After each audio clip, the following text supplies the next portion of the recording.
Fala pessoal, está começando mais um episódio do Rioscast. Sumimos por um tempo nessa correria com várias novidades no nosso escritório, mas voltamos com convidados fenomenais.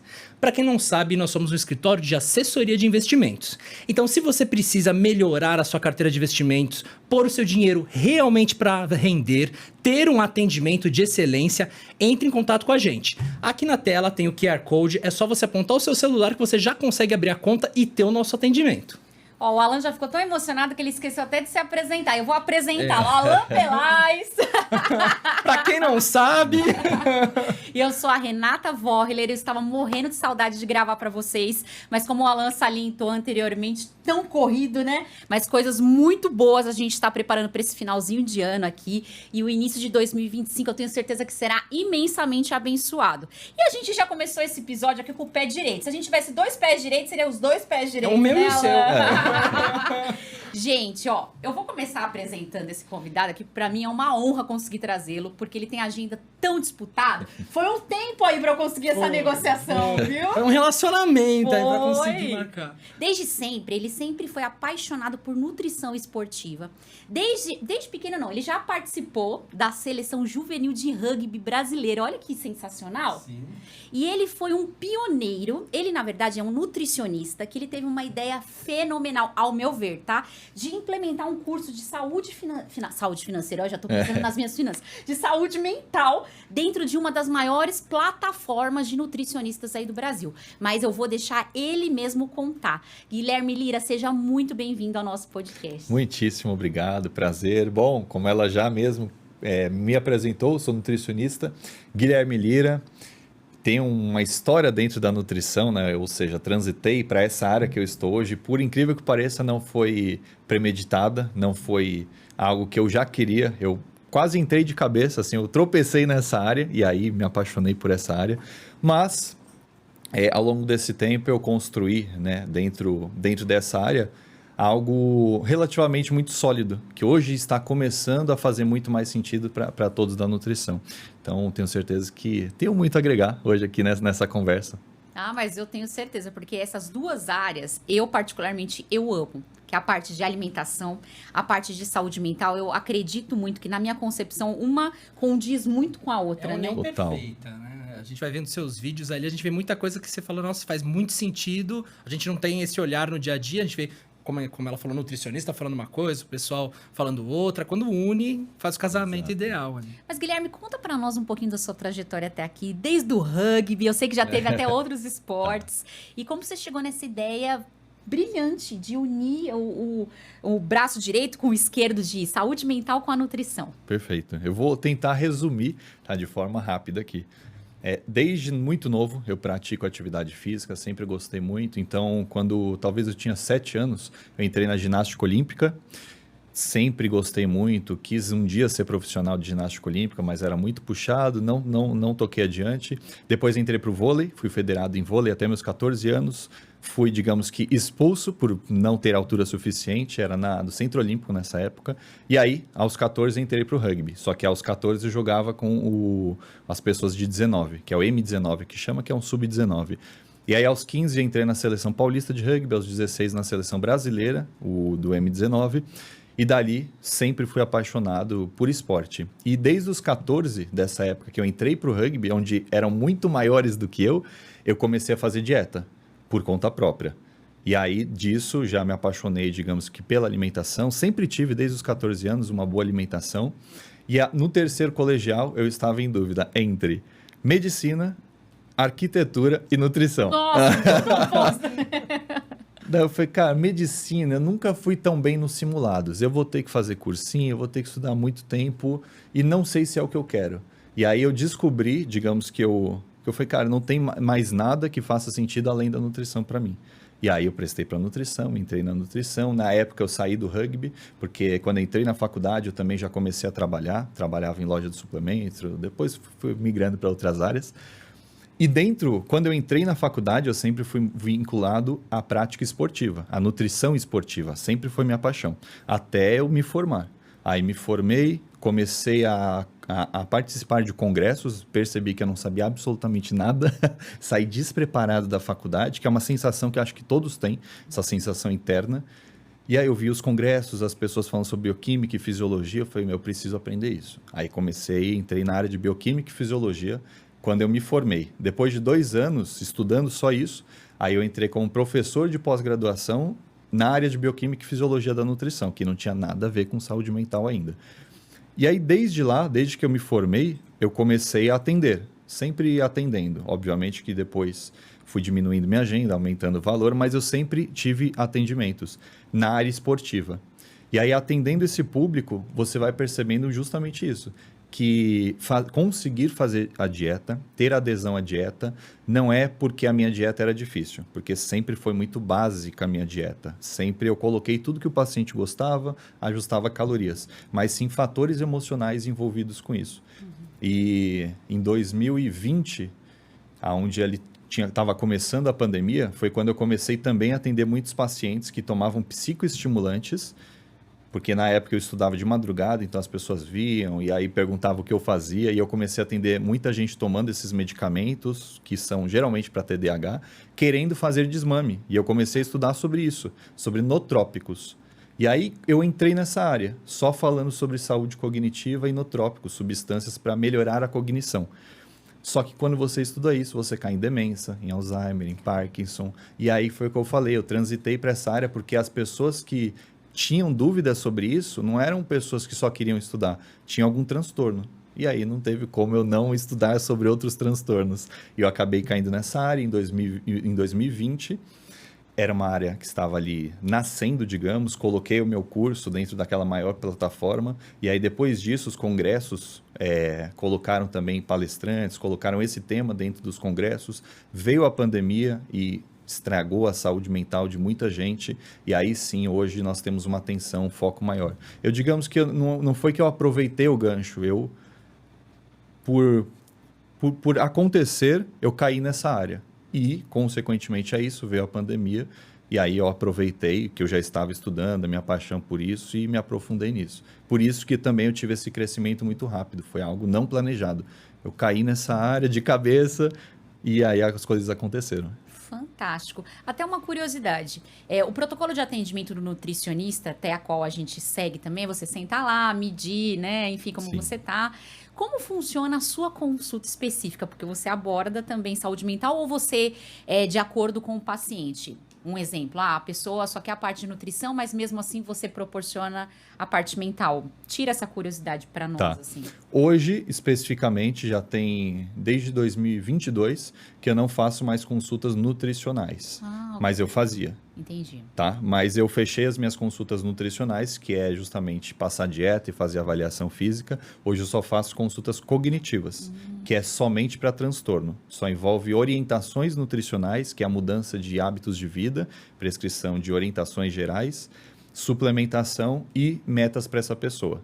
Metas ambientais, comportamentais, essa é a base da consulta cognitiva. Mas na época que eu fazia as consultas nutricionais, onde geralmente eu fazia presencial, aí tem toda uma investigação comportamental, os gatilhos que levam essa pessoa a furar a dieta, as crenças, os impedimentos. Eu acho que a gente vai conversar ainda mais a fundo sobre isso, mas eu preciso entender por que a pessoa fura, como ela pode ter mais adesão e como prevenir isso, que são algumas estratégias de coaching nutricional. Eu preciso entender os gatilhos, eu preciso fazer com que essa pessoa tenha plano de ação para a prevenção desses gatilhos, para que chegue numa hora, num aniversário de família, ela não fure, ou ela tenha estratégias para furar, que é o plano de enfrentamento que nós chamamos, ou o plano de prevenção de recaídas.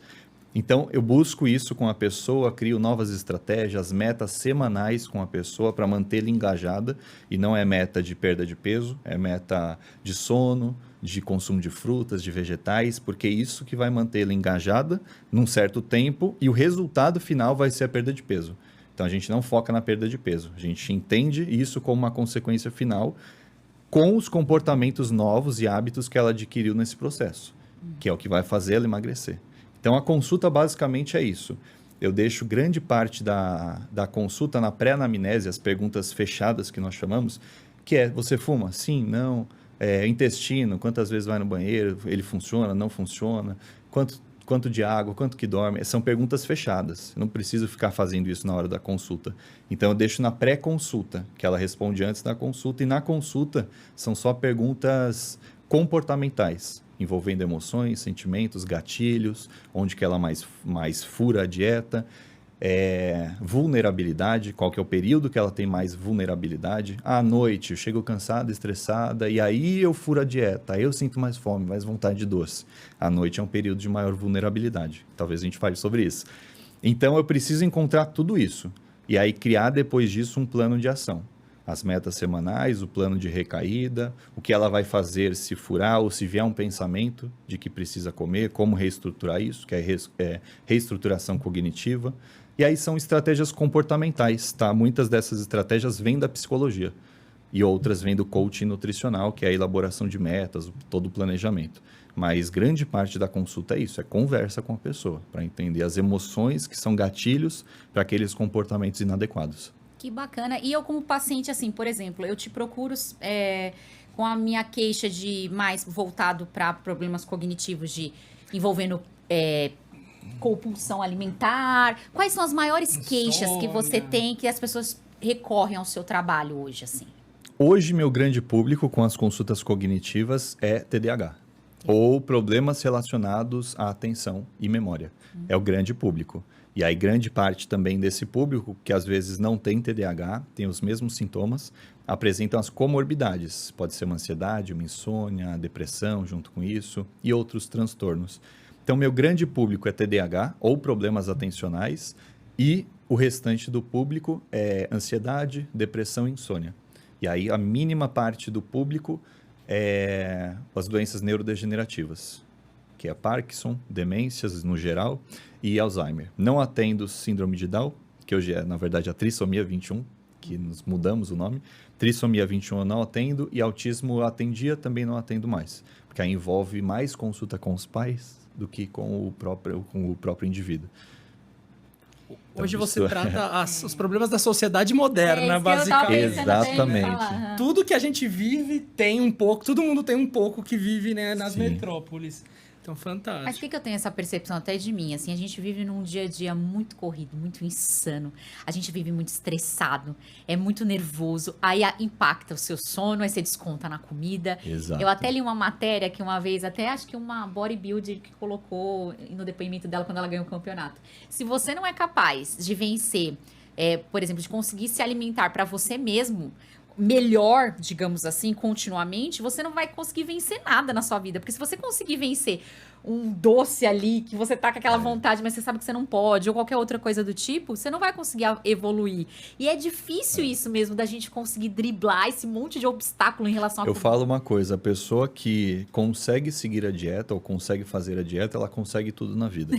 Para mim, na minha percepção, olhando até mesmo o histórico da sociedade, controlar a dieta é a coisa mais difícil de ser controlada no dia a dia. Muito mais difícil do que treinar. Treinar relativamente é fácil, exige um certo esforço, mas controlar a alimentação é muito mais difícil do que outras coisas no dia a dia. Então, a pessoa que ela desenvolve um controle sobre a alimentação, ela desenvolve o que nós chamamos de controle inibitório ou autocontrole também, que é a capacidade de se autocontrolar em várias situações. Porque dieta é muito difícil controlar o impulso da dieta, o comer algum alimento, sabe, doce, passar fome, controlar isso. E isso é treinável, o nosso autocontrole é treinável. Portanto, a pessoa que consegue se controlar em dieta, normalmente é uma pessoa que tem mais autocontrole na vida e consegue buscar mais metas, ser mais persistente, por isso que tome cuidado com pessoas que fazem dieta. Aí, ó, fica a dica. Exatamente. A gente começou a viver muito na prática esse lado também do problema emocional que causa o problema financeiro. A gente começou a fazer muitas consultorias financeiras e começava tratando o problema financeiro. Vamos fazer planilha, vamos olhar os gastos. E aos poucos, com a maturidade, a gente começou a perceber que isso é o menor problema.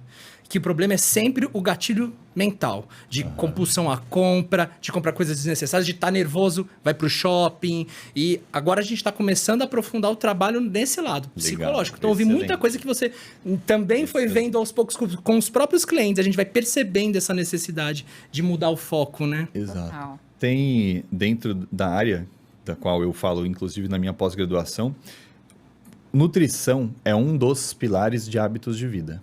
Então, imagine uma pessoa que ela tem uma obesidade, tem uma família desregulada, tem um filho, e aí esse filho tem transtorno, ela tem problema financeiro, foi demitida do trabalho, e ainda assim ela quer fazer dieta. E aí ela chega para você motivada, não, eu quero me transformar, eu quero emagrecer. Tudo bem, você faz uma dieta para essa pessoa, tranquila, uma dieta normal, básica, da qual ela emagrece. É um pilar, o emagrecimento e a dieta, a nutrição. Quando essa motivação emagreceu, quando ela atingir esse objetivo, todos os outros pilares estarão afetando a vida dela, que é a sua saúde financeira, o seu relacionamento, a sua convivência com sua família, com seus filhos, no seu trabalho, entende? Então, esses outros pilares, muitas vezes, não vão sustentar esse emagrecimento. É aquela pessoa que está motivada para emagrecer, emagrece, acabou o objetivo dela, ela volta a ganhar peso depois. Começa a descontar e tem as emoções envolvidas, e esses pilares afetam o emocional dessa pessoa e ela volta a descontar na comida. E aí eu ensino isso, eu falo, pessoal, quantas vezes vocês já deram alta para o seu paciente, da qual você ensinou ele a comer, ele mudou os hábitos de vida, mudou o ambiente que ele vive, e agora você sabe que você pode liberar ele para o mundo, e ele viver comendo o que ele aprendeu. Normalmente não, a gente emagrece o paciente da melhor forma possível, mas e se ele ficar sem um ano sem passar comigo? Normalmente esses pilares, os outros fatores de vida vão influenciá-lo negativamente, e aí ele volta a comer pelas emoções. E aí daqui a um ano, sem passar no nutricionista, ele volta com mais peso, mais obeso. Então, nutrição é um dos pilares. Tem a parte emocional, tem família, tem relacionamento, tem a parte financeira. Tudo isso é o que vai mantê-lo magro para o resto da vida. Caramba, né? É muito mais a fundo do que a gente imagina, ver como a alimentação é importante, né? A alimentação é fonte de vida, né? Então acaba sendo a base de tudo e o tudo influencia também. E você me falou... Desculpa te cortar. Imagina. Você falou uma coisa muito interessante no começo do podcast, que hoje nós temos uma grande dificuldade, né, de manter a alimentação. Mas a nossa alimentação hoje em dia, ela é fisiológica, mas ela é muito mais hedônica, ela é muito mais motivada por outros fatores que não fisiológicos. Então, fatores fisiológicos, você sente fome, sente a barriga roncando e precisa repor essa energia, precisa dar comida para o seu corpo, para repor os seus estoques, para dar energia para o seu corpo. Fatores hedônicos, comer pelo prazer, pela apresentação, por um estímulo visual, pelo marketing, pelas companhias, pelas suas emoções. Hoje, grande parte da nossa alimentação não é por fator fisiológico. Eu não sinto fome ao longo do dia a ponto da minha alimentação ser só motivada por isso. Eu como porque eu estou com fome, eu como para nutrir minhas células. Seria lindo se fosse assim, mas não. Nós comemos por quê? Porque eu estou numa companhia, estou ansioso e aí eu como. Então, grande parte da nossa alimentação não é mais fisiológica, porque nós não passamos tanta fome mais, é muito mais hedônica. E isso o que contribui com isso também é a apresentação dos alimentos. Hoje nós temos preparações muito mais calóricas e hiperpalatáveis do que antigamente, onde não tinha industrialização, e aí tudo isso nos motiva a comer, mesmo sem estar com fome.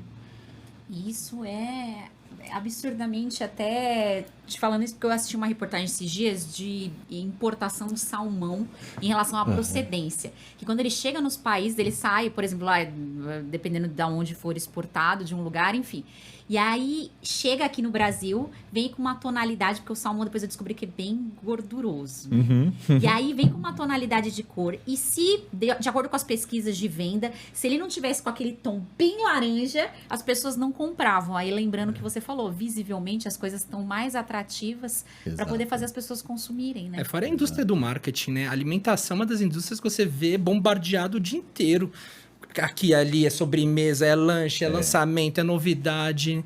Então, isso acaba criando tem dois pontos bem interessantes que a gente pode conversar sobre isso. Um ponto muito rápido que é, por mais que, digamos que a nossa Anvisa, que controla o padrão de alimentação e o que vai no marketing, por mais que ela tenha algumas estratégias para controle disso, por exemplo, hoje os produtos que são ricos em açúcar, ou gordura saturada, ou gordura, vem na capa escrito rico em açúcar. É algo novo, relativamente foi esses últimos anos que fizeram isso.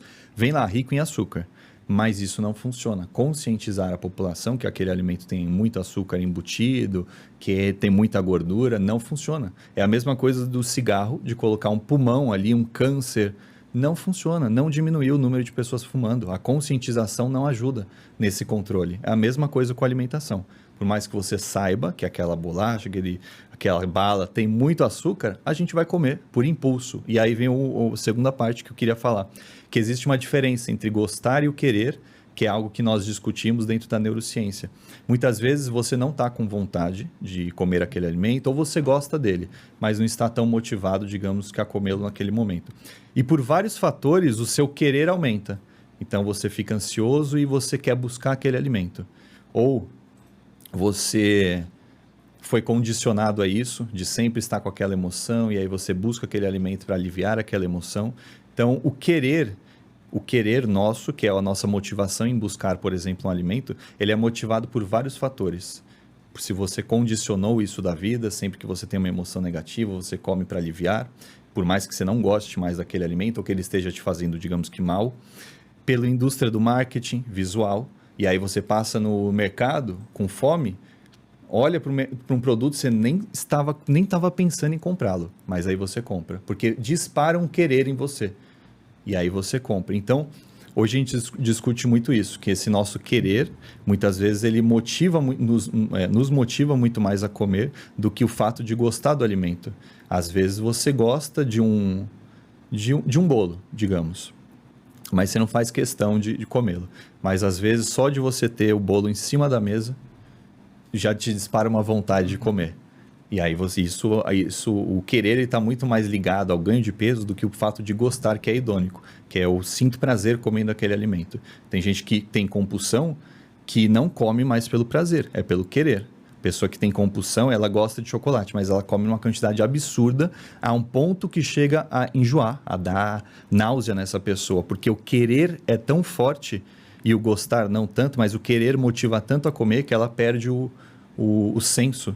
Ela perde a sensibilidade, ela vai comendo por motivação em comer para tentar aliviar aquela sensação negativa, por mais que ela não esteja gostando daquele alimento ou daquele prazer ali imediato. Eu já ouvi alguém em casa falando que já tava até, eu lembrei de você. Eu já tive problema antes, já com compulsão por doce, de chegar à noite, criar um vício, né? Um hábito de todo dia à noite ir lá e comer um doce. Sim. E daí chega um horário, 8, 10 da noite, sentar no sofá, quando você acalma, começar aquela coisa de preciso comer um doce. Foi difícil, foi pra eu largar, assim.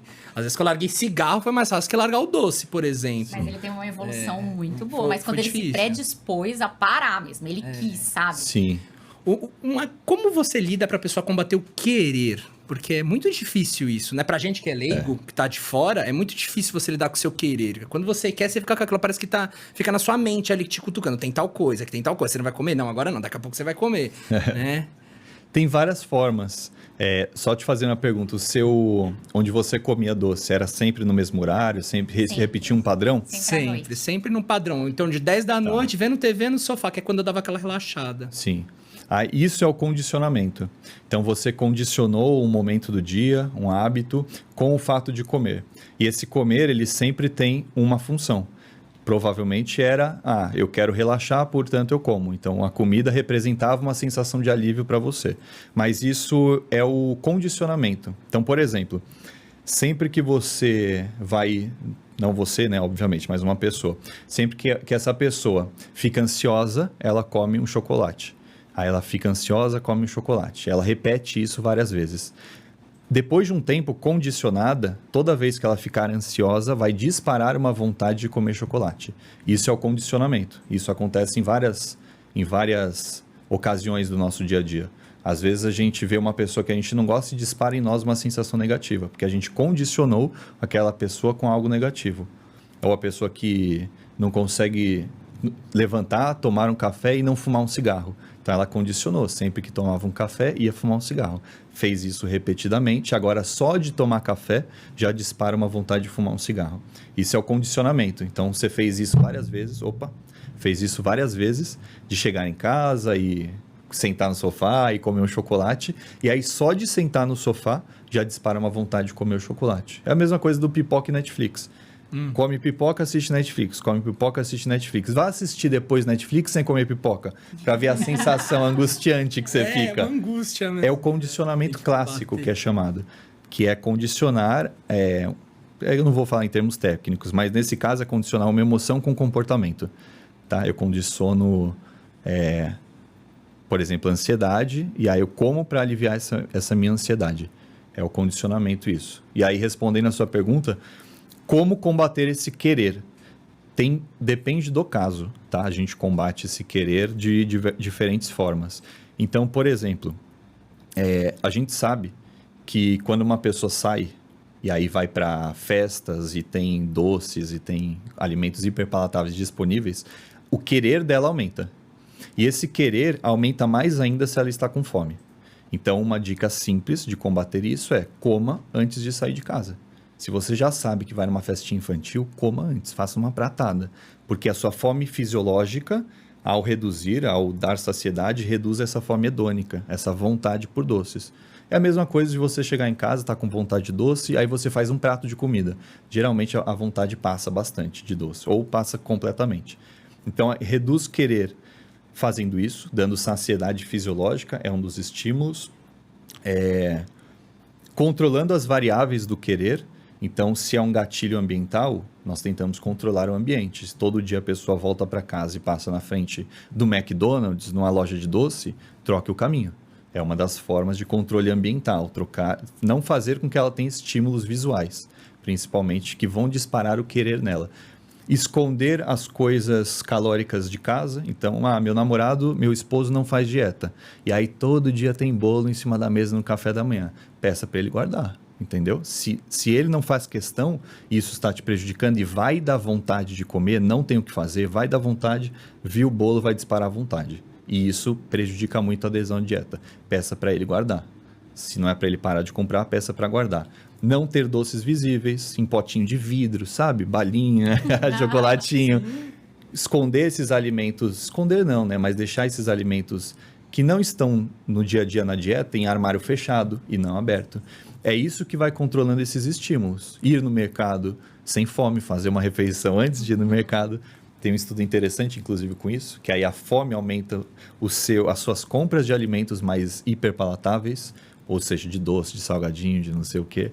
Então, ir no mercado depois de comer. São estratégias práticas, mas do dia a dia, que reduz esse querer. Mas tem situações que não dá. Aí a pessoa tem que se autocontrolar, que aí envolve ela treinar esse controle inibitório, que é a sua capacidade de recusar, de dizer não, de reduzir e de não ceder às tentações. Isso é o controle inibitório. É treinável. É simplesmente falar não para situações. Uau, meu Deus, quem conseguir fazer isso, né?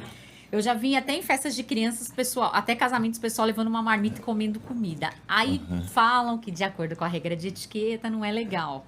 Mas, ao mesmo tempo, a gente entende que ela tem o horário da refeição dela, que também... É uma situação um pouco complicada, assim. Você não acha? Eu acho. Envolve questões sociais também, de você estar sempre se privando das situações sociais. Então, eu tenho um encontro, reunião com meu chefe, eu não posso beber? Pode, entendeu? Mas tente fazer outras estratégias que reduzam esse dano. Por exemplo, hoje eu atendi esse meu paciente e na última consulta com ele inclusive é uma nutricional. São retornos que eu ainda faço. E aí, numa última consulta com ele, eu falei, eu não sei quanto de azeite você está consumindo. A gente pode estar se perdendo nesse cálculo. Eu quero que você tire o azeite. Pelo menos por esses 3 meses que deu. Pelo menos por esses meses. Aí ele fez isso. E aí deu um baita de um resultado nele. Mas por quê? Eu expliquei para ele. Falei, não é que azeite faz mal. É excelente para a saúde mental. Tem dieta mediterrânea com 120 ml por dia de azeite, trazendo benefício. Ou seja, é excelente. Mas para o seu processo de emagrecimento, não vai dar certo. Entende? Então... Tem que entender sempre a pessoa. Eu nunca excluo nada, eu nunca tento interferir nesse convívio social da pessoa. Se para ela é importante sentar à mesa, comer com a família, sabe? Mesmo que seja alimentos não saudáveis, faça isso. Mas que a gente tenha estratégias para que isso não pese na consciência da pessoa. Porque, por exemplo, só para o pessoal de casa entender também o ciclo da compulsão. A compulsão, basicamente, ela funciona com um certo padrão. Eu sinto uma emoção negativa, e aí eu busco alimento para tentar aliviar essa minha sensação negativa. Só que isso acontece de forma desenfreada. E quando essa pessoa para de comer, que geralmente sobe a consciência. E aí ela tem a sensação de frustração e de culpa. Às vezes ela come mais para aliviar essa sensação de frustração e culpa. Então, esse é o ciclo da restrição-compulsão. Basicamente, às vezes a pessoa está com fome ou sente uma emoção negativa, come para aliviar essa sensação, sente culpa e frustração e come mais, muitas vezes, para aliviar a frustração e a culpa. Então, quando eu permito para o meu paciente e dou a liberdade para ele, não, pode sair, come com a sua família, faz reunião com o chefe, bebe, mas nós temos estratégias para equilibrar um pouco isso, ele se sente ainda em dieta e não vem a sensação de culpa e frustração que normalmente o motiva a comer outras coisas. Entendeu? Porque se eu não liberasse e ele errasse, ele sentiria culpa e frustração. E aí ele erra de manhã, acabou com o dia dele. E às vezes acabou com a semana. Então, a partir do momento que eu permito, ele não sente sensação de culpa e frustração e com isso consegue continuar a dieta do jeito que tem que ser. Ou eu crio estratégias, por exemplo, furou hoje, dia seguinte a gente faz alguns ajustes. E aí ele não tem essa sensação negativa, o que faz com que ele ainda se sinta em dieta e continue realizando a dieta. Porque não sei se já aconteceu com vocês, mas vocês estavam em dieta e aí errei no café da manhã. Hoje então nem vou treinar, agora ao almoço eu vou comer qualquer coisa, não é? É aquela... Virou abster da minha reação. Já jantei uma Exato. pizza, o que eu dou um sorvete depois, né? Já tá na chuva mesmo, aquele ditado. É isso. Já tá na chuva. Com certeza, já passamos por isso diversas vezes já, né? O meu da alimentação que me ajudou a combater foi o que você falou exatamente, de comer outros alimentos. Então eu chegava em casa, já me alimentava bem, comia bem pra caramba, proteína, isso e aquilo, ficava saciado, ainda à noite comia mais alguma coisinha, daí consegui combater assim. Legal. Foi difícil, mas foi exatamente nessa estratégia. A gente teve um profissional que eu acho assim, pessoal, imprescindível você ter um tem que ter um profissional que profissional. faça toda uma estratégia, um acompanhamento, porque na nossa vida foi fundamental. A gente fez pequenas substituições, igual você falou, vontade de doce, a gente ia na feira no sábado, Sim. comprar um monte de, obviamente que de acordo com a sua dieta, que tem frutas que também são muito calóricas, né? Não é todo mundo que pode comer, por exemplo, outros tipos de coco, abacate. Sim. Então a gente comprava melancia, morango, enfim. Substituía a vontade de comer doce, a gente comia aquela porção de fruta. Legal. Então a gente foi se adequando, mas foi um trabalho juntos, porque É. casal é assim. Quando um quer te levar pro juntos. buraco, o outro vai te levar também. É Não muito é difícil verdade? quando você tá num casal e um tem um objetivo e o outro E não. o outro não. É 2 vezes mais difícil. A resiliência tem que ser É 2 vezes muito mais. maior. Então a gente juntos aí decidiu mudar. Obviamente, né, que é um passo de cada vez, mas Sim. nossos hábitos antigos, graças a Deus, ficou para trás, Sim. né? Mas com a ajuda de um profissional. Até pegando esse gancho que você falou da compulsão alimentar, mas uma coisa que tá tão em alta, Guilherme, é o TDAH. Pessoas Sim. com TDAH. Qual a sua concepção, mas do lado até médico também, de todo mundo, acredito eu, que na infância tinha, mas naquela época não era falado. Mas muitas celebridades hoje têm vindo até na rede social falar que tem TDAH, Sim. que como tratam, como lidam, até mesmo o Zé Felipe, cantor, a Virgínia, eles falam, eles até brincam, né? Gente, eu ia falar, calma, TDAH, você tem que ter paciência, calma. Então, você acha que essa influência da rede social trouxe esse lado benéfico das pessoas falarem, eu acho que eu tenho TDAH, preciso ir atrás de uma ajuda? Trouxe muito. Existem vários pontos, né, que nós podemos levantar, mas sim trouxe. Então, o que nós vemos hoje é que o número de diagnósticos de TDAH aumentou consideravelmente. Então, nós estamos, cada ano, aumentando mais o número de diagnósticos com TDAH. Isso não significa o número de casos com TDAH. Existe uma distinção. Então, talvez não esteja nascendo mais pessoas com TDAH, mas o número de diagnósticos esteja aumentando. Porque eu já comento sobre isso, que são os hábitos de vida, mas o diagnóstico está mais fácil. Então, por conta das redes sociais, por conta do estudo sobre o TDAH, o que é o TDAH, o diagnóstico ele facilitou. Isso é muito bom para quem tem TDAH e não foi diagnosticado precocemente, hoje tem uma facilidade muito grande em ser diagnosticada com TDAH. Mas, ao mesmo tempo, nós sabemos que talvez o número de pessoas com TDAH está igual. A questão é que o número de diagnóstico está aumentando. Pode ser por conta dessa facilidade ou pode ser porque influências sociais, a gente tem as mídias sociais, a internet também, esteja favorecendo isso. Os problemas atencionais que são os mesmos do TDAH. Então, hoje a gente tem as mídias sociais, problemas com internet, convívio social e hábitos de vida também inadequados que podem causar os mesmos sintomas de TDAH. sem que uma pessoa tenha TDAH. Então, o diagnóstico ele pode se confundir também por conta disso. Até ia aproveitar e te perguntar isso. Muita gente acha que tem TDAH e chega lá no diagnóstico também não é. Por que você acha que teve todo esse levantamento? Eu acredito muito que a influência da internet tem um lado bom e tem um lado ruim também. Total, Mas sim. as pessoas às vezes não se familiarizam com o problema das outras e acham que tem aquilo nela também. Como que funciona no seu dia a dia essa procura aí?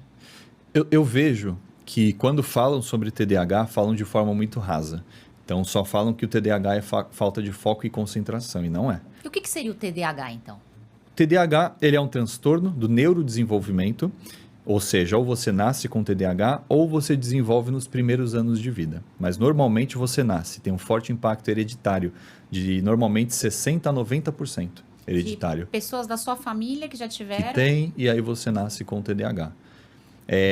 Então, é um transtorno do neurodesenvolvimento, onde você apresenta principalmente redução da atividade da dopamina, que é da motivação, e da noradrenalina, que agem juntos com foco, concentração, sobre o seu controle dessas funções atencionais, planejamento, organização, tudo que sintomas de TDAH. Mas tem muito estudo hoje mostrando, digamos que atrofia em algumas áreas cerebrais. A pessoa com TDAH tem uma grande dificuldade de comunicação, não é comunicação, mas de convivência social. É uma pessoa que fala coisas que não deveria, que não consegue, mesmo querendo, prestar atenção em coisas que são necessárias para ela. E com isso vai gerando problemas de relacionamento, de convívio, e aí isso vai gerando as comorbidades, que é a depressão, a ansiedade nessa pessoa. 75% das pessoas com TDAH têm distúrbio do ciclo circadiano, que são pessoas que normalmente tendem a dormir mais tarde e acordar mais tarde. E aí, assim, é um ciclo, são muitos sintomas juntos numa pessoa com TDAH. Tem muitos outros, tá? Mas o que eu vejo é isso, que o TDAH, ele só é falado que é problema de concentração e foco, e não é. Tem muitos outros sintomas associados a isso. E aí, todo mundo que tem um probleminha ali de concentração e foco, que hoje é muito comum, acaba se identificando. Eu também tenho TDAH. Você tem? Não, eu não. Eu eu estou falando, a pessoa falaria. Deu graças a Deus, não. Graças a Deus, porque eu estudo sobre isso e é péssimo. Os sintomas são horríveis. Eu atendo pessoas com TDAH e as queixas de quem tem TDAH, isso é muito grave. Entende? São pessoas com mais tendência a vícios também, porque falta dopamina no cérebro. E aí eu busco essa dopamina no externo, em jogos, em pornografia, em álcool, em cigarro, em drogas, em furadas, sabe? Em apostas, por exemplo. Então, é muito mais tendência a vícios, entre outras questões. E como o seu trabalho se torna imprescindível para essa pessoa com TDAH, assim, para ela melhorar a qualidade de vida dela? Até porque muita gente deve estar assistindo e deve estar até pensando que tem esses sintomas semelhantes. Porque como eles te procurariam para isso melhorar para eles, assim, em casa? Basicamente, o tratamento, a conduta que eu faço digamos que para substituir a medicação. Então, muitos que me procuram não começaram a medicação e querem, de alguma forma, não ter que tomar medicação. E para isso me procuram para fazer a suplementação. E a suplementação envolve isso, aumentar de forma natural dopamina e noradrenalina, ou regular outros fatores, sono, ansiedade dessa pessoa, neuroinflamação, estresse oxidativo, estresse mesmo fisiológico. Então, a suplementação seria para isso, no lugar da medicação. E aí, já citando aqui para quem está assistindo, eu não sou contra a medicação, muito pelo contrário. Tem casos de TDAH grave que é necessária a intervenção medicamentosa, que não consegue controlar somente com mudança de alimentação, com suplementação. Mas, para esses casos graves, essa pessoa vai ter que continuar com a medicação em dose baixa e a suplementação para potencializar a medicação ou o tratamento. Mas, para muitos casos de TDAH leve e moderado, dá para fazer só pela suplementação, utilização de compostos naturais, mudança de hábito de vida. Mas por que não é tão fácil? Porque envolve mudança de hábito de vida. Então, eu falo assim sempre, ó, dá para tratar TDAH de forma 100% natural? Dá. Mas é necessário que ela mude todos os hábitos de vida, que aí envolve sono, intestino, alimentação, manejo de estresse no dia a dia, no geral, assim, hábitos de vida básico. Por isso que é tão difícil. Porque normalmente ninguém consegue mudar os hábitos de vida. É fantástico pensar em conseguir mudar, combater Exato. sem a necessidade do medicamento. Porque o medicamento depois é benéfico, porque combate, mas acaba virando um fardo porque você fica dependente Sim. pro resto da vida, né? Mas é o que você falou, né? Quando não usa medicamento, não é fácil. Tem que ter ali uma resiliência dobrada, a vontade Total. dobrada, né? Sim. Aproveitando o gancho do TDAH, a outra doença que a gente vê muito hoje em dia, né, pela civilização que a gente vive, a depressão. A gente ouve falar, né, começou a se falar que a depressão, ela tem vários motivos e um deles que influencia muito é a alimentação. Então, Sim. como a alimentação pode ajudar sintomas de depressão, como pode piorar? Conta um pouquinho pra gente. Não sei se vocês sabiam, mas o Brasil é o quinto país mais depressivo do mundo. E nós somos o primeiro mais ansioso do mundo. Nós estamos no top 1 ranking, liderando essa... Que ranking bom, né? Que ranking top! Então, sim, nós temos várias causas da depressão. Hoje a gente considera que a depressão é multifatorial. Então, tem o que já foi muito estudado, que é essa queda ou disfunção em neurotransmissores. Tem a neuroinflamação, o excesso de cortisol, a queda de neurotrofinas, que é a principal suspeita, né? Que é principalmente uma proteína que, vou falar um termo técnico que eu explico, que é mais fácil. É uma proteína que aumenta o BDNF, que é uma proteína que vai gerar neuroplasticidade e neurogênese, que é o aumento do número de neurônios. Então, neuroplasticidade é a capacidade que o seu cérebro tem de aprender novas coisas. E aí, novas coisas envolve tanto comportamentos motores, fazer um esporte, jogar a bola na cesta, estudar, é um aprendizado, um novo aprendizado, aprender uma nova língua, mas aprender conforme experiências negativas. Então, se vocês, no caso, têm uma briga de casal e vocês discutem, se acertam depois, isso é um aprendizado. Ou eu fico ansioso, mas eu me autocontrolo, isso é um aprendizado, envolve um processo de neuroplasticidade. E a pessoa com depressão tem essa queda dessa proteína que gera neuroplasticidade. Então, ela vê as coisas de forma muitas vezes muito mais negativa, e aí tem vários fatores por isso, mas ela não consegue ressignificar muito bem determinadas situações, por falta dessa neuroplasticidade. Então, os estudos de neuroimagem mostram que o cérebro de uma pessoa com depressão tem atrofias em áreas cerebrais também. Então, não é só desregulação em neurotransmissores, o cérebro começa a atrofiar. Inclusive, o excesso, né, a depressão crônica, aumenta muito o risco de doenças neurodegenerativas. Então, assim, voltando, eu não tenho TDAH, isso é muito bom, porque eu consigo voltar ali ao foco. Depressão é multifatorial, tá? A nutrição atua, se eu não me engano, em todos os eixos, em todas as vertentes. A nutrição reduz a neuroinflamação, o estresse oxidativo, melhora a função intestinal e, se a pessoa tem desregulação em bactérias intestinais, que é a disbiose ou a inflamação intestinal, também regula, e a gente sabe que o intestino também é muito envolvido com casos de depressão, com todos os transtornos. Depressão aumenta esse BDNF, que é essa proteína da neuroplasticidade. Depressão não, né? A dieta. A alimentação aumenta esse BDNF. A alimentação melhora os neurotransmissores. Basicamente, a alimentação atua em todos esses fatores. Que a depressão é multifatorial, a alimentação atua em todos esses fatores. Ajustando, digamos que todos esses eixos. Mas, é o que eu sempre falo, mudar a alimentação vai causar o tratamento, a remissão da depressão? Pode ser que sim, mas pode ser que não. Pode ser que essa pessoa precise fazer terapia, que na maioria das vezes precisa, para ressignificar, para entender a causa, e aí sim, junto com a nutrição, potencializar esse tratamento. Mas, por outro lado, tem casos que a depressão pode ter começado por conta de deficiências nutricionais, como a gente vê, por exemplo, com deficiência de ferro, principalmente B12. Então, pode ser sim, quando a gente repõe ferro, B12 e outras vitaminas, essa pessoa milagrosamente sai da depressão. Então, é bidirecional, não dá para saber se foi uma deficiência nutricional, uma má alimentação que pode ter causado a depressão, ou a depressão causou essas deficiências nutricionais. O que a gente sabe é que tem que ajustar tudo de forma geral para essa pessoa, e muitas vezes precisa da terapia. E quais são as suas maiores queixas dos pacientes? Até desculpa te cortar. Em relação a, tô com depressão, mas eu tomo uma B12, minha vida melhora, assim. Qual é essa mudança que a pessoa sente? Porque ela te procura falando o quê? Ó, Guilherme, eu tô mal, tô triste, tô pra baixo. Até porque eu acredito muito que nós mulheres, por exemplo, tô te fazendo essa Sim. pergunta por mim. A gente acorda, quando a gente tá perto dos dias de menstruação, a gente tá querendo perder nosso réu primário, a gente não quer levantar da cama e por aí vai. É isso. Aí, às vezes, muitas coisas hormonais também estão acontecendo. E às vezes até a gente não entende que pode ter sido uma falta de suplementação de um ferro. Sim. Então, o que as pacientes chegam te falando? Olha, eu tô sentindo tal coisa que se ela tivesse suplementando, estaria melhor. Quais as queixas, assim? Quando tem exame de sangue, eu já peço para que ela me envie exames recentes de sangue para que eu já faça uma primeira avaliação, senão eu também solicito exame de sangue para fazer uma investigação básica de exame de sangue, porque se estiver deficiente ou insuficiente, eu preciso repor, até chegar em níveis ótimos que nós falamos.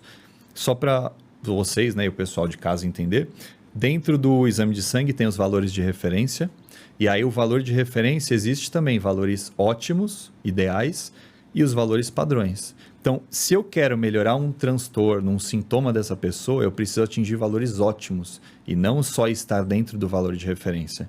Então, por exemplo, B12. B12 geralmente vai de 200 a 900 o valor de referência.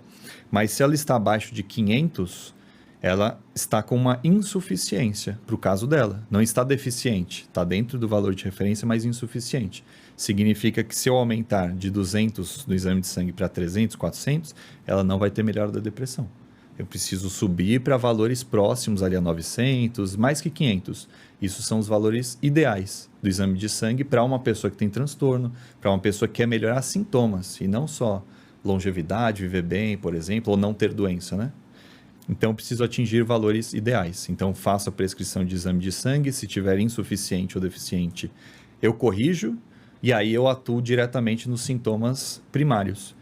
E aí é uma coisa importante, tá? Eu não trato diagnóstico. Independente da pessoa ter depressão, ansiedade, TDAH, nós tratamos sintomas. Porque, por exemplo, existe casos de depressão onde a pessoa tem hipersônia, que é o excesso de sono, e junto com isso a letargia, aquele cansaço, aquela desmotivação, anedonia, que é essa perda de fadiga mental. Então, são todos sintomas que deixam essa pessoa para baixo e com muito sono. Então, eu trato essa pessoa com depressão, diferente da pessoa que tem depressão com ansiedade e com insônia.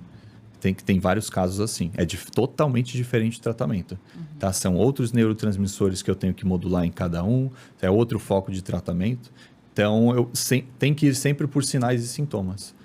E aí chegam as queixas. Eu tenho me sentindo muito cansado, ou eu tenho depressão. Aí eu pergunto se essa depressão, ela também existe uma insônia junto, uma ansiedade, um excesso de pensamento, um excesso de estresse físico e mental também, porque aí eu consigo direcionar um melhor tratamento. Mas só fechando o raciocínio, por isso que muitas vezes duas pessoas com depressão, o médico, por exemplo, passa a mesma medicação, uma melhora, outra não. Porque às vezes essa pessoa tem depressão com outros sintomas. E ela precisa de outro medicamento que module outro neurotransmissor para que ela tenha de fato melhora. Então não é porque tem depressão ou outro transtorno que o tratamento é igual. Aí varia o tratamento dependendo principalmente de sintoma e de histórico familiar, histórico de medicamento, algumas coisas. Sim. É muito bom ver essa sua visão, porque a gente já teve até caso de, no passado, tô me sentindo muito cansado, uma época que a gente tava assim, meio, sabe que você sente que você tá cansado, você tá sem energia, daí você vai no médico, pega o check-up, faz o check-up de exame, aí você, antes de ir no médico, já olha lá e vê o limítrofe lá que tem no guia ali do exame, fala, não, mas eu não tô abaixo do mínimo aqui, então não é B12, não é ferro. E tem médico que, inclusive, vai citar que não, você tá no padrão normal, dependendo do médico, não tem essa visão do nutricionista como você tem de deveria estar no ótimo. Não, mas sendo realista, não é que a visão de nutricionista, não. Eu fiz 5 cursos de interpretação de exames. Sim. E um dos cursos é o maior do Brasil, que é um grande profissional que ele só faz isso. Que aí é incrível, assim, mas eu passei por vários cursos para ter o que eu sei hoje. Mas é legal desses cursos porque eles ensinam o que o que são os valores de referência. O valor de referência é uma média da população que não estava doente. E aí, dentro dessa média, não existia doença, ou era um público um pouco mais saudável. Mas isso não significa... A ausência de doença não significa saúde. E por isso que existem valores ideais e valores de referência. Valores de referência é para não ficar doente. Não estou doente nessa faixa. Mas muitas vezes não significa saúde / longevidade. Acredito que a gente passa muitas vezes por profissionais que não têm a sua especialização, não Sim, tem sim, esse sim. olhar que você criou com todo o seu estudo, né? E acaba não entrando muitas vezes Sim. com um ferro, um B12, e deveria. A gente já passou por isso. Então é muito bom ouvir isso, as pessoas ouvirem isso para mudar nesse set mind de tô no limítrofe aqui, então não é isso. Às vezes é isso sim. Ou isso poderia, né, em uma dose maior, ajudar a combater, né? Exatamente. Então, nós sabemos isso. Abaixo do valor de referência é a deficiência, onde provavelmente já tenha sintomas. Mas se eu quero modular um sintoma específico, tirar essa pessoa da ansiedade ou da depressão, não vai ser nesse valor baixo que provavelmente ela sinta os efeitos dessa suplementação. Aí por isso que eu preciso atingir os valores ideais. Que aí a partir desses valores que ela começa a ter melhora desses sintomas. Aí a partir, por exemplo, dessa B12, que começa a ter mais disponibilidade dessa B12 no cérebro. Aí faz os sintomas cerebrais, entende? Sim. Então é bem diferente, assim, uma suplementação para uma reposição, sabe, para a vida da pessoa, do que para melhora de transtornos, para um sintoma específico. Muito. É porque nós mulheres, a gente sente tanta coisa. E a gente pensa, será que é algum problema... São tantos que a gente... ciclos, né? Não é? Eu te falo que eu tenho certeza que muitas mulheres em casa vão se identificar. Às vezes a gente faz até aqueles exames, então é isso que eu tinha, e já dá até aquela felicidade, assim.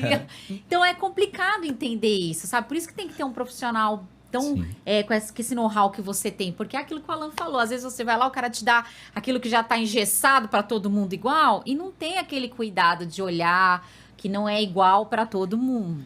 Uma das coisas, até indo nesse ponto, que eu explico na pós-graduação, é que ainda além de tratar os sinais e sintomas, muitas vezes eu não vou diretamente nesses sinais e sintomas. Então, vou dar um exemplo do TDAH. Uma pessoa com TDAH vem em consulta comigo, e aí junto com esse TDAH, ela tem insônia ou ela tem ansiedade, por exemplo. Eu não vou tratar o TDAH dela. Por quê? A insônia, por exemplo, se ela dorme mal, se ela tem privação de sono, ela tem mais sintomas de TDAH. A ansiedade gera mais ativação mental, excitação neuronal, que leva a mais sintomas de TDAH. Não faz sentido eu atuar com compostos que melhoram a concentração e foco, porque a causa, ou né, uma das possíveis causas, que é a insônia e a ansiedade, não estarão sendo tratadas. Então, veio para mim TDAH com uma insônia, como ansiedade, esquece o TDAH nesse momento, eu preciso tratar a sua insônia e ansiedade. Primeiro. E aí, tratei isso. Vamos ver agora o que sobrou de sintoma atencional. Quanto que essa pessoa melhorou e se ainda continua tendo sintoma atencional. Aí eu vou direto nisso. Mas são prioridades de tratamento. Não tem como eu focar em concentração, foco, sem antes ajustar outras coisas também, que normalmente agravam os sintomas de TDAH. Nesse caso, né? Mas tem outros transtornos também que isso acontece. Aí são prioridades de tratamento. Nada como ouvir um profissional, né? Exatamente. Agora eu vou te trazer um tema que era, inclusive, o meu problema, que foi muito falado agora nas eleições, que é o comedor de açúcar. Comedor de açúcar, boa. Nossa, Isso que aí a gente tema abordado, hein? Já fui um comedor de açúcar insano também, já passei por isso. E o que né, eu queria entender, até quanto faz mal pro adulto e pra criança? Porque a gente sabe que, para as crianças, esse é um grande problema, o açúcar na nossa vida. Quando a gente fala em açúcar, a gente está se referindo ao açúcar de mesa, né? O açúcar branco, que é a sacarose, tá? E aí, assim, tem estudo que mostra que o excesso de açúcar representaria 20% da dieta. Então, uma dieta de 2.000 calorias, o excesso seria considerado excesso de açúcar acima de 200 calorias provinda de açúcar, ou de sacarose, nesse caso. Então, isso basicamente representa um excesso. Pode não estar certa essa informação, pode estar certa, mas isso é o que a gente tem mais de evidência. O quanto isso faz mal, foi a pergunta? Isso. Da nossa alimentação? Exato. quando isso impacta na nossa vida, Tá. comer em açúcar em excesso. Porque fora, Tá. a gente come em doce, a gente come, né, A se gente deixar... já ouviu até falar, né, Guilherme, que assim, eu e o Alan já ouvimos falar, mas um docinho pra criança, não tem problema. Come um docinho, você vai se acalmar pra liberar uma dopamina. Um chocolatezinho todo Aham. dia, não tem problema. Mas Como aí- eu já vi também, nutris mais extremos só cortando zero. Sim, tirando sim. totalmente. Mas a gente começou a se assustar depois que a internet tomou essa dimensão. E, por exemplo, a gente viu o quanto de açúcar tem dentro de uma Coca-Cola. É muito. Então, assim, é coisas que a gente se assusta. Por isso que essa pergunta, será que isso Sim. realmente, sermos comedores de açúcar, o quão tão grave isso é pra nós? Tá. Primeiro eu vou falar dos vieses dos estudos, tá? Então, quando os estudos avaliam consumo de açúcar versus risco de algo, público que consome açúcar tem mais risco de desenvolver ansiedade, depressão, aterosclerose, diabetes. Esse consumo de açúcar normalmente não é o açúcar de mesa, esse que nós estamos falando que é o açúcar branco. São alimentos que contêm açúcar, tá? Então, eles fazem essa associação, essa correlação. Esse público consumiu mais açúcar e foi correlacionado ao aumento do risco dessa doença, desse transtorno. Não é açúcar, são alimentos ricos em açúcar, que normalmente não tem só açúcar. É açúcar com gordura trans, gordura saturada. Então, todo o alimento normalmente ultraprocessado, rico em açúcar, ele vai ter junto gordura saturada e trans. Então, aí já vem outro caso, que é o excesso, então, de alimento ultraprocessado e de gordura saturada na dieta, que esses estudos também compilam. Então, essa pessoa que está comendo excesso de açúcar não é só açúcar, é alimento ultraprocessado, é excesso de gordura saturada. Por que eu falo isso? Porque isso é fato, isso já está unânime. Realmente, o excesso de ultraprocessado, gordura saturada, faz mal. Agora, o açúcar, aí existem esses vieses. Tem estudo que, por exemplo, as pessoas comiam um excesso de açúcar, inclusive com TDAH, as crianças comiam um excesso de açúcar, mas tinham, no geral, uma boa alimentação. Versus outro grupo de crianças que comiam açúcar e má alimentação. Esse grupo da má alimentação teve prejuízos de agravo dos sintomas de TDAH. O outro grupo não. Então, e aí os estudos que mostram essa correlação entre eu consumo açúcar e desenvolvo algo, ou está correlacionado a algo, normalmente, para quais públicos o excesso de açúcar faz mal? E aí o excesso de açúcar, tá? Não é somente o consumo de açúcar isolado, é o excesso desse consumo. Para quais públicos? Normalmente públicos com doenças metabólicas ou públicos que têm resistência à insulina, diabetes, que não vão ter uma boa metabolização desse açúcar. Obesos, por exemplo, porque já tem condições metabólicas associadas. E aí, portanto, comem excesso de açúcar, não é só açúcar, é excesso, com essas condições, normalmente em dietas hipercalóricas, tá? E aí vai fazer mal, porque aí esse açúcar vai ser mal processado, a pessoa já tem resistência à insulina, já tem comorbidades e realmente vai ter a inflamação, a glicotoxicidade que a gente chama e todos os prejuízos. Outros estudos que, por exemplo, dão excesso de açúcar para um grupo que está em privação calórica, não se vê esses malefícios, porque esse açúcar estará sendo metabolizado. Vai virar energia, vai virar glicogênio que a gente utiliza num treino, por exemplo, vira aminoácidos não essenciais, ou seja, ele tem função. Então, não é só comer açúcar e fazer mal. É para quem que eu vou dar esse açúcar? É excesso de açúcar que eu estou dando ou é só o do dia a dia? Tá? E O contexto como um todo. é o contexto. Então, os estudos mostram isso. Primeiro, é uma correlação, não é açúcar puro, são alimentos ricos em açúcar, que geralmente são ultraprocessados e que têm gordura saturada junto. Faz mal o excesso, normalmente em dietas hipercalóricas, quando a pessoa já está comendo muito e com condições metabólicas associadas. Então, por exemplo, o Alan, se ele comer açúcar com uma boa alimentação, cara, esse açúcar vai para o seu treino, vai virar energia, você vai metabolizá-lo, ele vai cumprir a sua função, não tem prejuízo. Se ele não tem resistência à insulina, não tem nada. Vai ser até benéfico. Agora, se uma pessoa é obesa, sedentária, tem diabetes, tem disfunção endotelial, algum prejuízo, vai ter malefício. E se ela está em dieta hipercalórica. Então, Nossa, mas isso do isso- TDAH com açúcar também me surpreendeu. Sim, mas quanto é importante, né, a alimentação como um todo, Exato. até Todo, o é. impacto do açúcar. É. Eu me pergunto até isso, levantando pessoal que outras pessoas devem se identificar, porque eu tenho um filho, tem 10 anos. Aham. E sempre come um docinho. Eu Sim, tento controlar, sim. eu falo, é um docinho por dia. Mas ele corre o dia inteiro, joga bola. Exatamente. Tem uma alimentação saudável, come fruta, come comida. Sim. Então a gente continua naquele questionamento mental. Será que esse docinho todo dia não vira algo a longo prazo prejudicial? Então é bom pensar que talvez então não seja tão prejudicial quanto a gente está Aham. achando, se for de uma forma controlada. Exatamente, assim, aí tem 2 pontos que nós podemos levantar. O consumo diário, desde que tenha todos os hábitos de vida ali adequados, que a pessoa gaste isso, não tenha comorbidades, não vai ter prejuízo, tá? Ela consegue comer doce todo dia, não vai ter prejuízo em relação a isso é, digamos que, seguro. Tem pessoas, como você falou, que cortam tudo de uma vez. Relativamente é uma estratégia válida quando eu quero dessensibilizar a pessoa. Porque, por exemplo, se eu fico colocando um pedacinho de chocolate para você todo dia, você não vai dessensibilizar. E a dessensibilização é isso, é eu ficar sem comer para que meu paladar se desadapte, para que eu pare de ter vontade. Então, por exemplo, um exemplo prático. Você já ficou bastante tempo em dieta à risca, Já. sem doce? Sem doce, fiquei já. Depois de... Bastante tempo, um mês. Ah, não, é isso aí. Antes de mim. Tá. Teve agora a época também que eu peguei firme, que eu dei uma secada também. Com Legal, mas legal. de maneira não tão à risca, mas fiquei também. Legal. Então, tipo assim, ó, provavelmente você tenha sentido isso. Depois ali de 2 semanas, a sua vontade de doce diminui. Reduziu ou não? Exatamente. Reduziu. Aí, No começo é aquele desespero, né? Aí Exato, depois vai baixando, uma hora você passa, né? Você supera. Isso. Então, a vontade depois que você fica sem, reduz. E o seu prazer em comer os alimentos saudáveis da dieta começa a aumentar. É isso que é a dessensibilização. Eu me sensibilizo mais aos alimentos que não têm tanto gosto, que é a dieta normal, né? O arroz, feijão, salada. Então, isso fica mais gostoso e eu dessensibilizo meu paladar doce, por exemplo.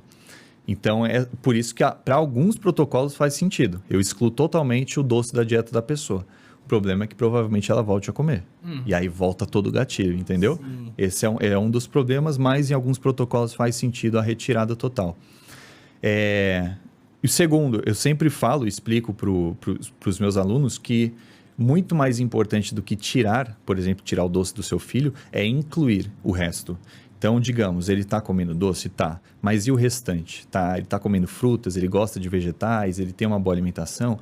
Se isso tiver certinho, o doce vai ser o mínimo. Por quê? A criança que ela come tem uma diversidade alimentar boa, não tem tanta seletividade, tem uma boa diversidade, naturalmente ela come menos doce. Então, quanto mais alimentos naturais ela come ao longo do dia, menos vontade de doce ela tem. É diferente daquela criança que tem muita seletividade alimentar, não come muita coisa, e ela precisa comer doce, alimentos palatáveis ao longo do dia.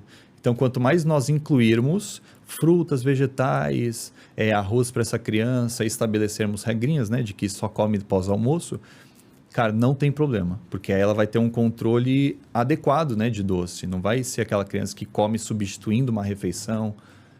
Então, eu sempre falo, é muito mais incluir do que excluir. Tentar padronizar, fazer uma boa dieta para o filho e deixar que, se ele tiver vontade, ele coma. Mas desde que tenha o restante da dieta em dia. Ah, é muito bom pra gente quebrar esse paradigma e ver que tem que se preocupar com a dieta como um todo e não ficar focado, né, com o cabresto no doce, né? Que a gente Exato. fala, que fica ali muito olhando, tô preocupado com isso e acaba esquecendo, né? Muita gente busca, então, fica até mais tranquilo, porque não tem como, tem que ter uma dieta boa, tem que comer fruta, tem que, Sim. né, que balanceando tudo, no equilíbrio tudo dá certo. Né? Vocês comem doces, frutas? Doce pra mim é Não, raro. doces e frutas não. Frutas e vegetais, perdão. Aham, eu adoro. Come. Muita A gente fruta, adora, muita na verdade, fruta. nós A gente come bem. E seu filho come também. Ele não tem Ele muita gosta. pessoa É, come. mais Legal. ou menos, né? Fruta sim, mas verdura eu tenho que dar uma enganada, verdura, né? sim. É uma forçadinha de barra. Não, mais tomate. Acho que é normal também. Mas aí, tipo, forçando, ele consegue comer, disfarçando. Aham. Fruta Brócolis bastante. no arroz, essas Ah, coisas. coisas de mãe, né? Eu faço às vezes sopa com todos os legumes da geladeira, até fígado eu já coloquei, ele nem Boa. sabe. Nossa, tá bem docinho. Era uma carninha nova que eu comprei. Então a gente dá uma enrolada. Sim. Só que quando ele veio, ele é filho do Alan, aliás, né? E ele veio morar conosco, aí eu já sou mais rigorosa, né? E Aham. antes, assim, a avó que vai até assistir, a mãe mesmo, não dava, não. Aí ele chegava na cozinha, vou comer um doce. Não, agora não, depois da Sim. refeição. Aí faz aquela carinha de gatinho de bota, sabe? Falando, não, vai cortar meu coração, mas é pelo bem dele. Sim. Então a gente sabe que criança tem que ter regras, pelo Tem, bem dele. é necessário. É. E essas regrinhas alimentares, elas são necessárias. Então, come primeiro comida para depois comer o doce. É uma regra básica. Às vezes, óbvio que não precisa raspar o prato, comer tudo. Exato. Que aí essa criança desenvolve crenças, depois eu comento sobre isso.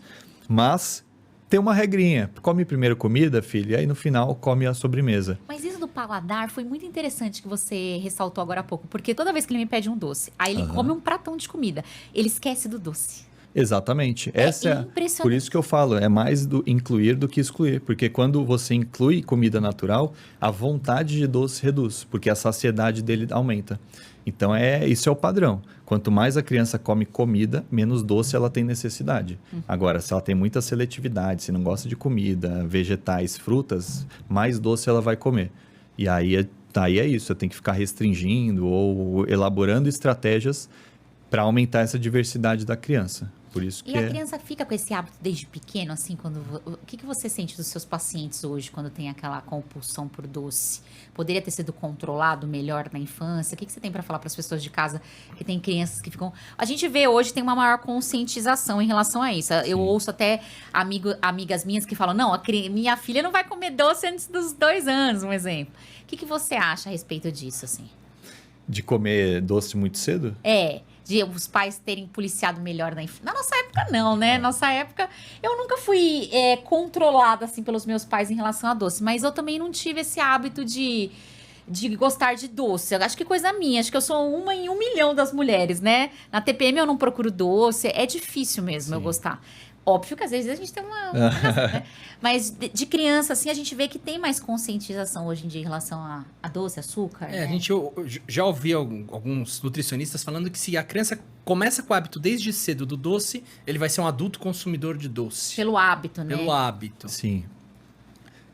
Só reforçando o que do anterior que eu tinha falado, eu perguntei se vocês consomem vegetais, se você consome, porque normalmente o filho que não consome é porque o pai não consome. Uhum. Por isso que eu falei, não atendo hoje em dia mais autismo, trissomia 21, porque tem seletividade alimentar. E aí eu não tenho que cuidar do filho, inclusive a obesidade infantil, na minha opinião, na minha visão, e somente minha, a criança não necessita de dieta, eu preciso tratar os pais, e não a criança. Mas eu pergunto por isso, porque muitos pais vêm falando, não, meu filho não come frutas, não come vegetais, não gosta. Vocês comem. Eles veem vocês comendo, então ele só modula, que é a modelagem comportamental. Ele só modela, né? Ele só modela o padrão de vocês. Ele não vai consumir se ele não foi estimulado a isso e se ele não ver vocês consumindo. E consumindo, gostando, com prazer, sendo algo habitual. Então, meu filho não gosta. É óbvio, se você não adaptou ele a isso e ele gosta de doce, que é o normal, ele não vai se adaptar a vegetais que tem um sabor muito mais, digamos que aversivo. Além dos vegetais, frutas também, é muito menos doce que os próprios doces da indústria. Então, eu tenho que adaptar o meu filho a isso. E eu preciso ser, digamos que um pai que faça isso na frente dos filhos, para que ele repita esse comportamento, para que ele entenda que é algo normal, entende? E aí eu vou criando essa sensibilidade do paladar dele para alimentos não tão doces, né, etc. Aí, sobre sua pergunta, se vale a pena, né, fazer essa exclusão, para mim, não. Assim, para mim existe uma idade. Até a idade que o seu filho depende de você para comer 100%, eu sou a favor, sim, de não dar para ele. De você fazer somente as papinhas, uma comida mais saudável, o 100% natural. Vai chegar um momento que o seu filho vai sair, vai ter os amigos da escola e que vai ter na cantina, os amigos vão oferecer, ele vai consumir. E aí, a partir dali em diante, que tem que ter já consolidado a alimentação boa e natural. Porque aí ele tem um padrão. Aí ele acorda de manhã, toma o cafezinho da manhã dele, almoça comida e ele gosta disso, janta comida e o restante do dia é os beliscos. Mas ele já consolidou o hábito alimentar. É a principal fase de vida, essa consolidação de bons hábitos. Se ele faz um bom café da manhãzinho, um almoço, por exemplo, com comida, um jantarzinho com comida, o restante é o mínimo, entendeu? Não vai ter tanto impacto na vida dele. É diferente da criança que já não foi estimulada a comer frutas, não gosta de vegetais, aí já começou a comer muito doce quando nova, aí dali para frente aumenta muito mais esse consumo. já que ela não criou esse padrão, essa base alimentar bem estruturada.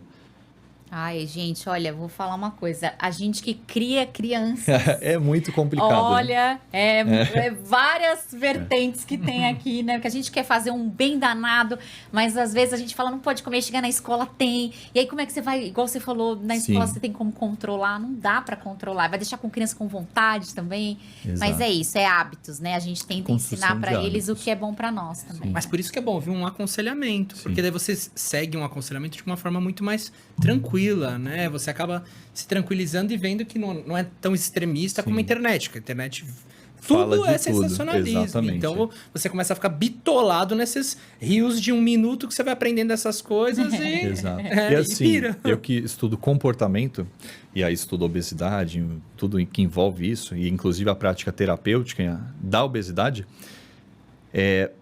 tem várias questões do porquê não privar o filho disso. Primeiro, digamos que os pais começam a privar o filho disso. Filho, não come doce porque senão você vai engordar. Não come senão você vai engordar. Sendo que nem o pai consegue se controlar. E aí o filho, uma hora vai comer. E aí começa aquele ciclo de culpa. Ah, eu tô comendo doce e eu tô engordando. Eu tô comendo doce e eu tô engordando. E esse ciclo e essa sensação de frustração, ela continua ao longo da vida. Essa criança, ela continua comendo quando adulta, com essa mesma sensação de eu sou uma pessoa sem autocontrole, eu não consigo me controlar, não tenho eficiência, aí a autoestima dela vai se deteriorando ao longo da vida, porque desde criança ela fazia algo que ela não tinha autocontrole, que os pais falavam, filho, não come chocolate senão você vai engordar.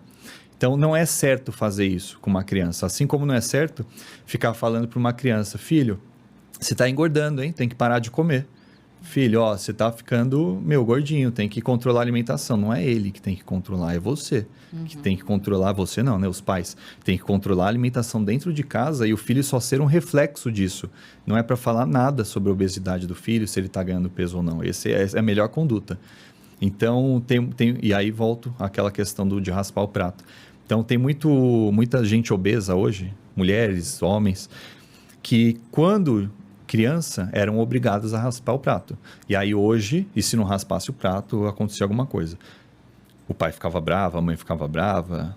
E aí hoje, essa pessoa tem que raspar o prato, senão ela fica com alguma sensação negativa. Tipo eu.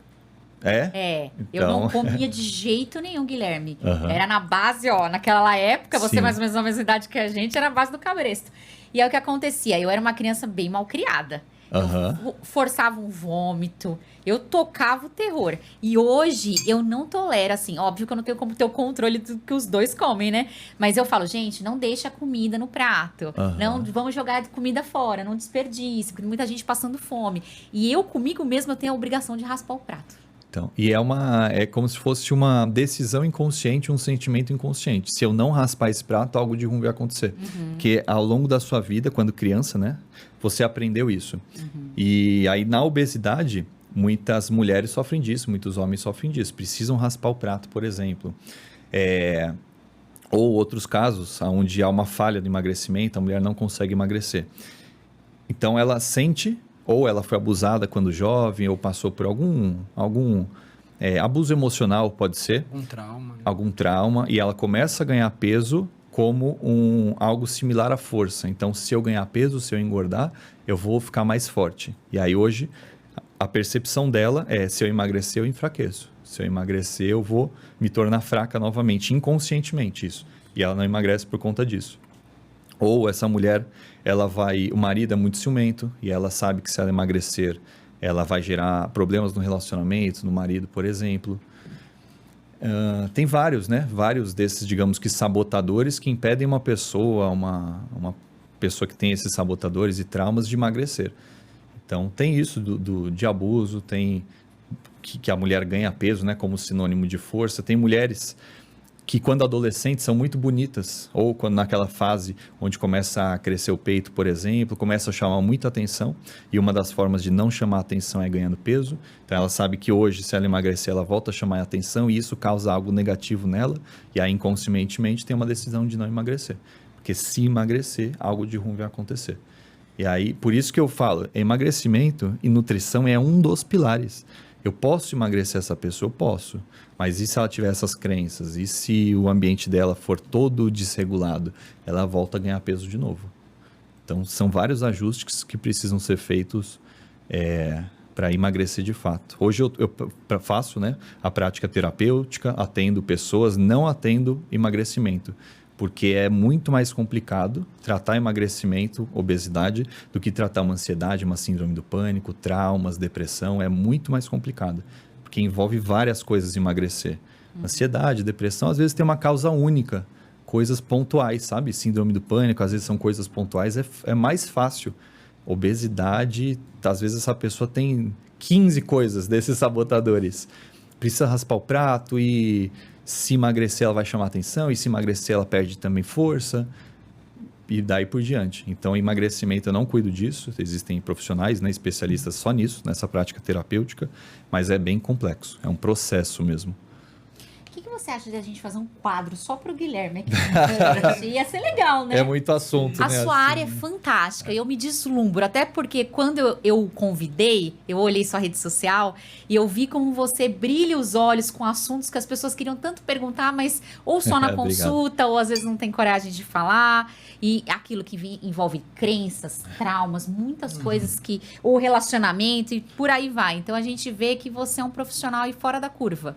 Você implementou algo que era o que as pessoas necessitavam, assim. Sim, e mesmo assim, o que eu faço, ainda existe muita limitação. Então, eu tenho uma equipe multidisciplinar, tem psicóloga, tem psiquiatra, porque, como eu falei, são muitas áreas para cuidar de uma só pessoa. Tem pessoas que não estão em condição de fazer uma dieta, por exemplo. Então, ela passa com você, nutricionista, buscando uma dieta, querendo emagrecer. Mas ela não está em condição disso. Está com uma vida, desreguladíssima, problemas emocionais, sabe? Problemas de relacionamento. Então, ela não está em condição de seguir uma dieta. E aí, ou pessoa com transtorno alimentar, bulimia, entre outros, aí compulsão, a pessoa precisa primeiro de um acompanhamento psicológico para ter condição de fazer a dieta. Senão, às vezes, a dieta acaba ferrando mais ainda a pessoa. Nossa. Prejudicando mais ainda. É bom disso, né? A gente teve todo esse esclarecimento, essa aula, esse direcionamento. Já já ele vai deixar as redes sociais, como funciona o trabalho dele. Mas agora eu preciso entrar num quadro que vai ser muito legal. Você que gosta dessa parte de neuro. O nosso momento vai se chamar Rios Bate-Bola. Bora. Eu vou te falar 10 palavras e você me fala o que vem no seu coração, na sua mente, que é algo que não foi combinado, né? É algo que é aleatório.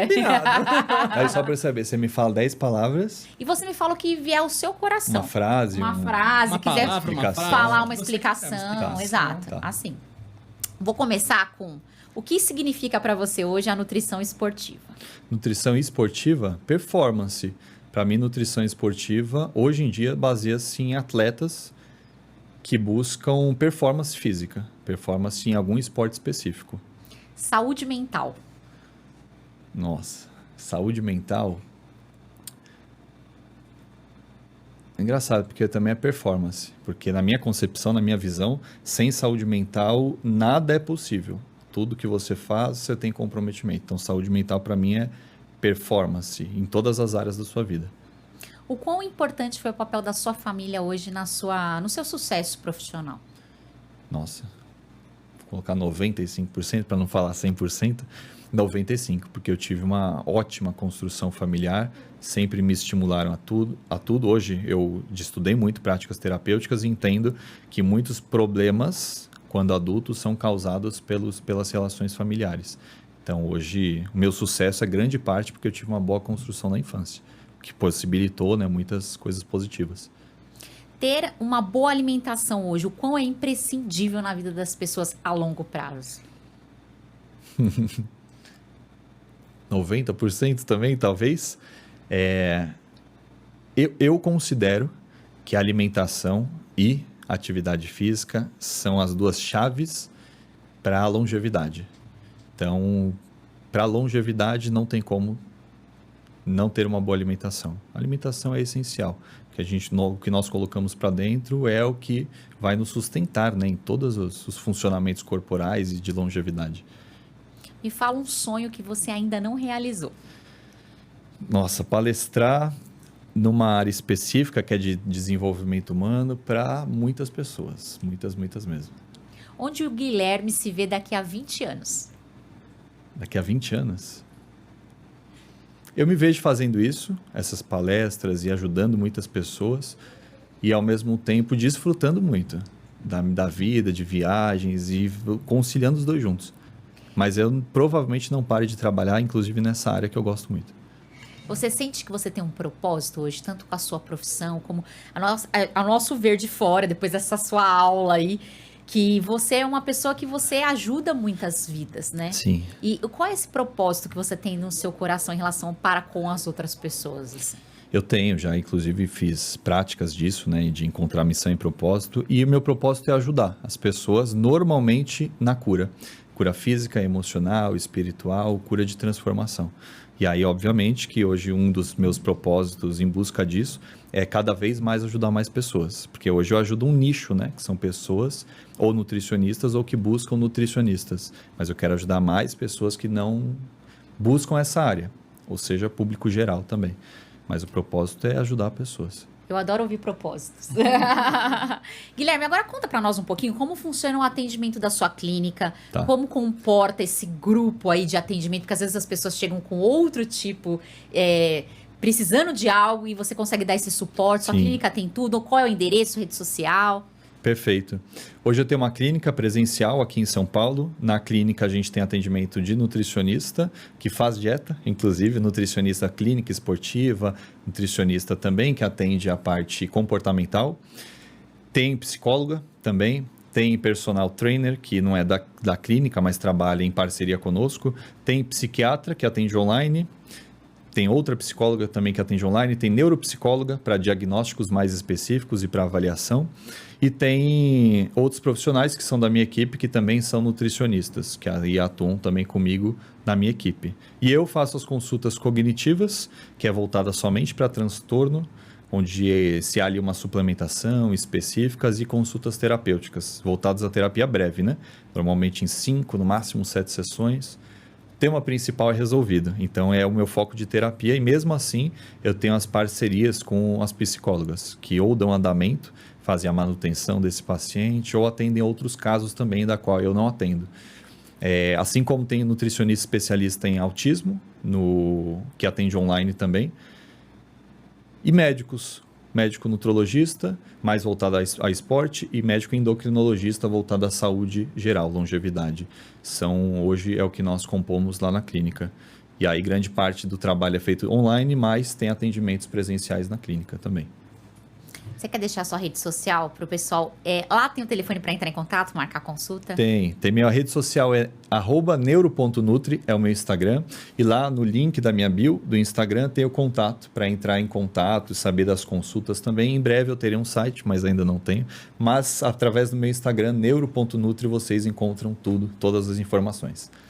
Olha, volto a falar, eu queria ficar horas e horas, porque é um assunto que eu amo particularmente, eu acredito que é fundamental na vida das pessoas, e eu adorei te conhecer, porque Obrigado, não é adorei só na também rede estar aqui. social que eu conheci aquele profissional fantástico, ele é assim, vocês viram essa aula fenomenal que ele deu aqui, já compartilha esse vídeo com todo mundo, né, que precisa ouvir isso, porque às vezes a gente negligencia tanto embaixo do tapete. Todo mundo mesmo, porque acho que todo mundo precisa ouvir isso. Em algum pedaço Exatamente. desse podcast você encaixa algum momento da sua vida, algo que você sentiu, alguém que você conhece. E Guilherme, foi uma honra te receber aqui. Obrigado, Saiba que a prazer porta, foi meu. tanto do Rios Cash como da nossa assessoria de investimentos, sempre estará escancarada para você. Volte mais vezes. E Combinadíssimo. eu vejo o Guilherme daqui a 20 anos, ó, com mais de 20 milhões de seguidores, voltando aqui para um projeto muito maior, se Boa. Deus quiser. Até em Deus pouco quiser. tempo, né? Do jeito que você tá deslanchando, também vai acho. ser em menos de pouco 20 já tava Deus aposentado. Já tá lá nas Ilhas Caimã. É o que eu já. quero. É o que eu quero. Próxima vez você traz a sua esposa, quem sabe a gente faz um bate-papo de Combinadíssimo. casal aqui, vai ser bem Pode legal. deixar. Mas obrigada pela oportunidade de ouvi-lo aqui e o prazer de entrevistá-lo. Isso foi maravilhoso a nossa conversa. Muito obrigado. Aprendemos demais, né? Eu que agradeço, gente, pelo convite, pela oportunidade. É sempre um prazer poder comentar um pouquinho, né, da minha visão sobre o mundo, sobre essa área. Gente, vocês viram que a área dele é só um grãozinho de areia ali, que o negócio vai longe, né? Tem muito. Se vocês gostaram desse episódio fenomenal, já deixa aqui nos comentários se vocês querem mais profissionais. Eu não sei se eu vou conseguir achar alguém nesse patamar, mas eu vou me esforçar para achar mais convidados assim. Já compartilha com todo mundo do seu ciclo social, da sua família, pra gente entrar aí no ano de 2025 já com o pé direito, mudando o nosso mindset aí que a gente viu hoje, que é tudo, né? Já deixa seu like aqui pro algoritmo entregar cada vez mais o nosso conteúdo. E quem sabe, semana que vem tem um episódio exclusivo. Eu não vou contar muita coisa não, que eu vou deixar esse spoilerzinho aí no ar, né? Surpresa. Um grande beijo, fiquem com Deus e até semana que vem, se Deus quiser. Até Tchau, mais, tchau. gente. Um abraço.